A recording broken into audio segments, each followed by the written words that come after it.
Hello guys and welcome back to this Coasters. My name is Anderson. Today we're going to be looking at the Battle of the Hypers. This is the second version.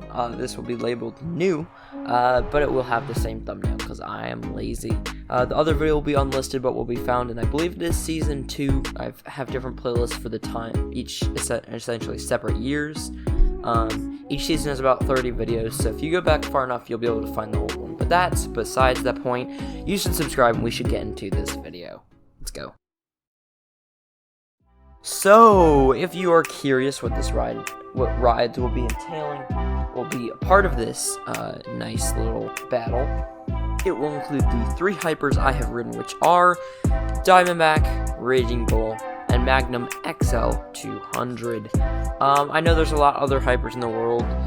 These are just 3 I've ridden, and I'm sure when I ride more, I will do this again because I am trying to get that sweet dough, and making more videos helps that. So, you guys should help me get more sweet dough, but I will tell you the categories. So I'm going to be essentially looking at each ride. I'll give categories.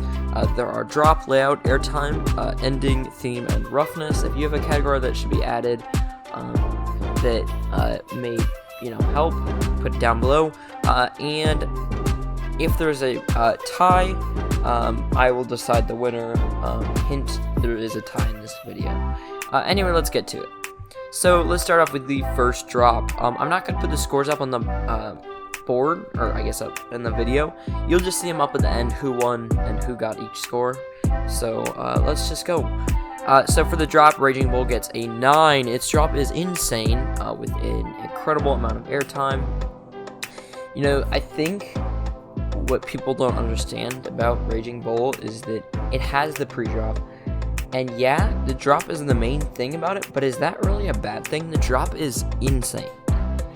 Every time I go to that ride, it's for the drop, and nothing else. It's a fun ride, it's smooth, it's nice, but it's a little bit for the drop, because let's be honest, it is a damn good drop. There's also the layout, the other rides, my bad. Magnum got a 5. I don't really think its drop is anything special. It's like 45 degrees, could you not just bend the steel a little further? And Diamondback gets a 7. Great drop, really smooth. It's just not, as forceful as Raging Bull's. Doesn't deserve a 9, it deserves a 7. So let's move on to layout. Raging Bull is going to get a 7 here. Its layout is pretty good. As people have pointed out, there's some bland points. It's still forceful. It's just it's not doing anything. It's just like a turnaround or something like that. I still think they're valuable elements, but I guess people don't see it the same way. To me, it's almost like an overbank, where you're kind of a little bit thrown out of your seat. There's just none of the thrown out of your seat action like on Orion. Magnum gets a 7. Its layout is fine.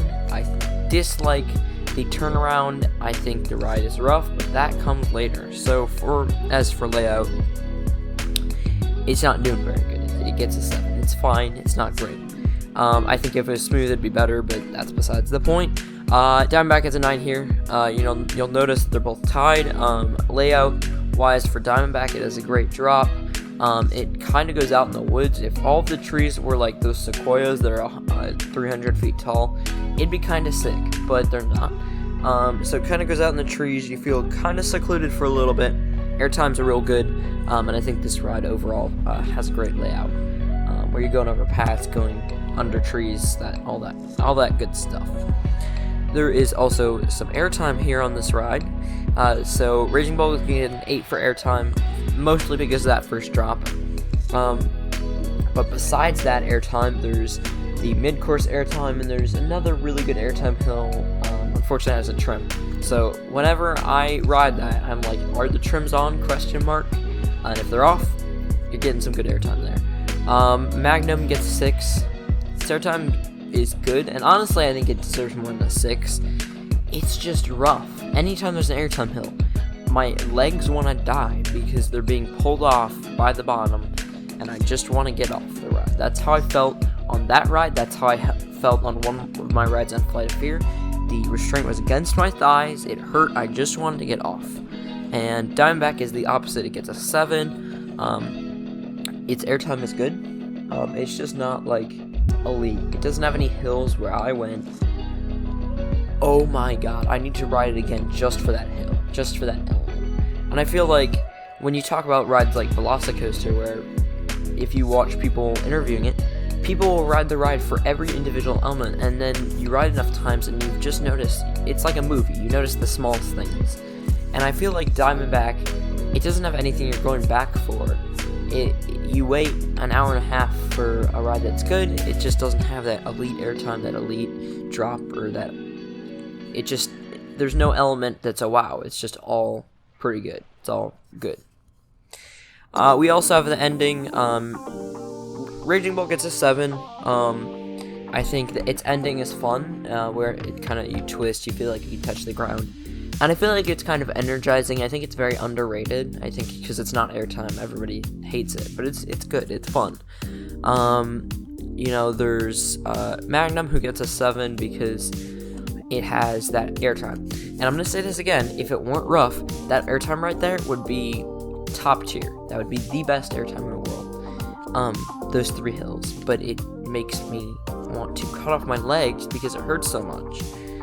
Diamondback gets an 8. That splashdown is sick, and the nice turns over the pathways are good, like little finish similar to Raging Bull, where you kind of feel a little bit of forces and then you go into the drop. So it's kind of nice. Next we're going to go over roughness. Finally, I can ditch on Magnum, but we'll start off with Raging Bull. Raging Bull gets a 7. Not very rough. It's a B&M. What do I need to say? Magnum gets a 3. I'm not going to say anything. And Diamondback gets a 7 because its roughness is, again, a B&M. If there's one thing that I could say about it, I don't notice it that Raging Bull and Diamondback are different roughness. They're both equally rough to me. But if there's something people have said about B&Ms at Kings Island, it's that they are rough. And so if someone were to tell me in the comments that I got something wrong, I would agree with them, because probably Diamondback is a little more rough than Raging Bull. But that's besides the point. We've also got theme. They're all getting 6s for this. Magnum's is kind of space themed. There's no space theming. And Raging Bull and Diamondback, they're both frontier themed, and they both have frontier sheds and whatnot. But none of them are themed well, and I just didn't want to give them all 1 because they're all like average. So that's what they get, 6s. And I'm now going to combine the points in my head. Oh my gosh, it's almost like I already counted it. Diamondback gets a 44, Magnum gets a 34, and Raging Bull gets a 44. So now here's where we go through the tiebreaker. I know you could say in the comments, you definitely didn't do Diamondback's drop justice, or you could say Diamondback is way rougher than Raging Bull, so suck it. And I'm just gonna say to you, this is my channel, so I will decide who gets what. And personally, I'm just gonna give Raging Bull the dub here. I think the roughness on Diamondback is definitely feelable. I don't really notice it in Raging Bull. I think there's no roughness that I even notice at all. And so if there's something there, I don't notice it, but I think roughness could be a point of contention. Also, I would just say, if I would rather ride Raging Bull or Diamondback, at Great America, there's one coaster that is 100% focused on airtime and smoothness, and it's a B&M. And that one coaster at that park is Raging Bull. At Kings Island, you got 2 options. You can ride Diamondback or you can ride Orion. And personally, at that park at Kings Island, I would rather ride Orion. Orion here would probably get a slightly higher score. And I think that overall, I would probably prefer to ride Raging Bull over Diamondback. That's just my opinion. And if you have a different opinion, you can put it in the comments. I know people love Diamondback, but I love Raging Bull. So definitely tell me in the comments how wrong I am. And I'll see you guys in a future video. But you should subscribe, like, hit the bell icon. And also, I do want to say one thing.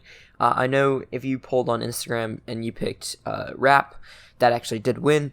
But I'm deciding to do the rap in a future date, probably coming out in a week or 2. It's a rap. I want to do it right. And I think I'm going to edit the lyrics and really pound it through before I upload the rap. So, and if you want to force me to do the rap faster, put it in the comments. If you have a new video idea, put it in the comments. And if you have an old video that you want me to redo, put it in the comments. And I'll see you guys in a future video. Put it in the comments. Goodbye.